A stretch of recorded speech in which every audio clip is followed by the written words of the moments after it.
Esu Arnas Dalinkevičius, komunikacijos telefonų ekspertas, 7 žingsnių Magnetic sistemos kūrėjas ir paskutinius 10 metų paskyriau pardaviminiams pokalbiams niuansams ir technikoms analizuoti ir taikyti jas praktikoje. Šiandien pakalbėsime apie priežastis, kodėl brutalus ir manipuliatyvus pardavimas telefonu vis mažiau efektyvus, kodėl jisai neveikia ir kodėl neduoda norimų rezultatų. Teko vadovauti teleoperatorių komandai, teko pačiam pardavinėti ir pačio pokalbio metu ir per 15 minučių ir per 10 minučių parduodame buitinę techniką, prekes, to sėkmingai mokiau savo komandą. Tikrai tuom nesididžiuoju dabar, todėl kad tos technikos yra pakankamai brutalios, pakankamai agresyvios, jos nekuria ilgalaikių santykių. Teko turbūt susidurti, kad jums paskambina arba jūs skambinat ir žmogus nusipirko ar klientas nusipirko prekę, po kiek laiko jis atsigauna, supranta, kad tos prekės ar paslaugos jam iš tikrųjų nereikia, jis nori jos atsisakyti, prasideda žaidimai, sudėtinga atsisakyti, pažįstama, taip. Žinau, kas tai reiškia, mokinau savo komandą tai daryti pakankamai brutaliai, pakankamai aiškiai, laike apibrėžtų pokalbių dėka, labai naudojant tam tikras technikas brutales, bet jos šiai dienai nyksta. Ir galiu drąsiai pasakyti, kuo toliau, tuo labiau tai bus tik santykių kūrimas ir kuo mažiau brutalaus metodo taikymas. Todėl, kodėl vyksta tokia tendencija ir brutalus pardavimai šiai dienai darosi nebeaktualus, todėl kad žmonės, kuriems mes skambinam, labai greitai, labai aiškiai identifikuoja skambinantį pardavėją.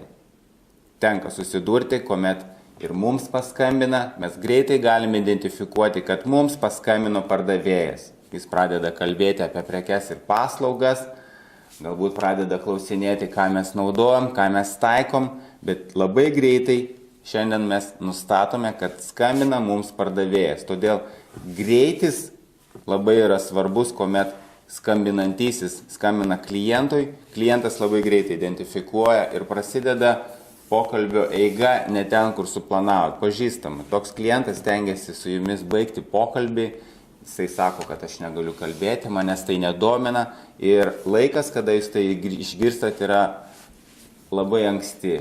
Gali trukti ir 30 sekundžių, bet labai greitai mes jau tai išgirstame. Pažįstamas turbūt jausmas. Ir antras etapas yra labai svarbus tai, kad žmonės, klientai turėjo ankstesnę neigiamą patirtį. Ypač tuo met, kada jie nusipirko paslaugą, nusipirko prekę, kurios tuo metu galbūt ir nereikėjo, bet ir buvo iškelti poreikiai, iškeltos naudos per tam tikrus manipuliacinius metodus.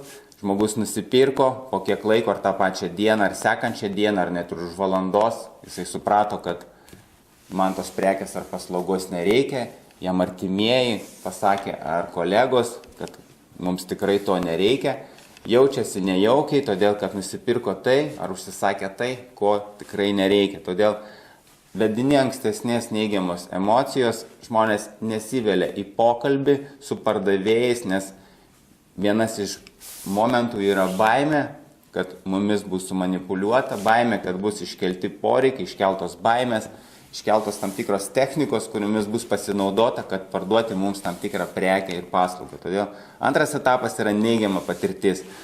Trečias labai svarbus momentas yra tas, kad šiandieninis klientas pats nori nuspręsti, ką jam pirkti, kada pirkti ir kaip pirkti. Todėl pardavėjas telefonu nebėra tas, kuris buvo prieš keletą metų. Šiandieninis pardavėjas yra patarėjas. Tai skamba galbūt labai teoriškai, bet mano sukurta 7 žingsnių sistema veikia ir patikrinta praktiniais etapais, praktiniais žingsniais, žingsnis po žingsnio, žinai, ką reikia daryti, nėra jokio spaudimo, nėra jokios manipuliacijos, nėra jokio brutalumo, jūs puikiai žinosite kliento lūkesčius, jūs puikiai žinosite, kokias naudas jam reikia pasiūlyti.